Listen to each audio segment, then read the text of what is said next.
At the ripe old age of 12, I was already a mother to my younger twin brothers because of my mother's personal issues. She was there physically but shut us out emotionally, and 3 years later, she deserted our family. I was officially the woman of the house. My dad worked shift work to support our family. I was 15 and fully responsible for my 8-year-old brothers. I had to be the mother that I never had. Emotionally, I made an immature declaration to not have children of my own. I didn't want to risk making anyone feel the pain that I felt as a child. My dad offered weekly reminders that I was just like my mother. I didn't want to be like her, and it seemed like the more I tried to be the opposite of her, the more I mirrored her. Throughout the years, people would ask why I didn't have any children. My love for children was evident, and I was a certified teacher, but I was terrified to step into the realm of motherhood. My career in the armed forces and fear delayed my biological clock until the age of 29. But when it began to tick, I heard it loud and clear. My husband at the time was adamant about not having more children. My heart was crushed. I had supported him in gaining full custody of his daughter and had helped him raise her for the last 8 years. We were already on the brink of a divorce, and that finalized my decision. Not long after filing for divorce, I was informed that I would be deployed overseas. I was terrified but obedient as I began preparation for the deployment. During a series of routine checkups, my outlook on things changed drastically when a doctor said, "Ms. Hawkins, medically, I don't know if you're going to be able to have children." Those 15 words caused everything around me to stop and turn silent. I was devastated. Was my divorce in vain? Without any other option, I prayed. Though I was not as close to God as I wanted to be, I knew that only He had my answer.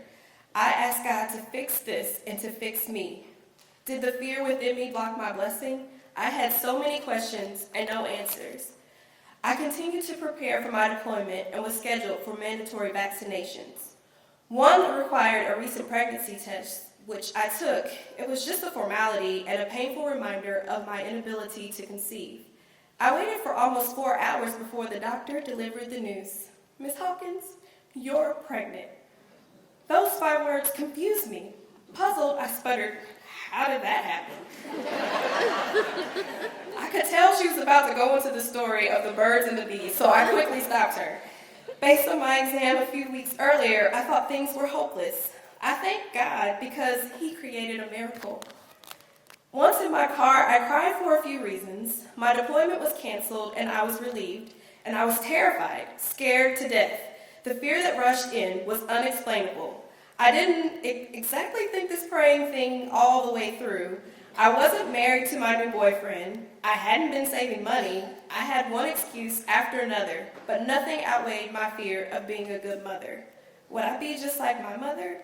While praying for a child, no one told me that I was also praying for nausea, carpal tunnel, sciatica, hip pain, food cravings, food aversions, gas, Charlie horses, insomnia, and so many other ailments. The worst was preeclampsia, pregnancy high blood pressure.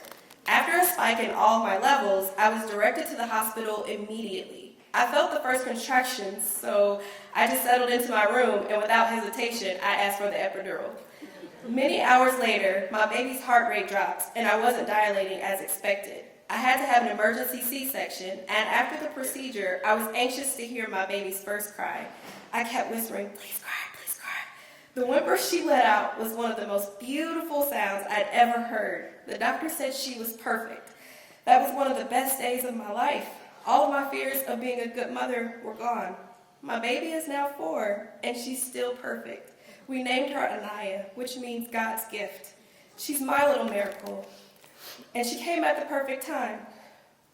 She changed my now husband's life as she gave him a renewed reason to live. She helped to reconcile my relationship with my mother. My mom came to be with me for her birth and has been present in our lives since then. We now talk every day, and she is a wonderful grandmother and mother to me. Anaya also changed my life. Anaya has shown me that love is a powerful force. Love brings life while resuscitating hopes and dreams. Motherhood is an honor, and I'm blessed to experience the gift that I once feared.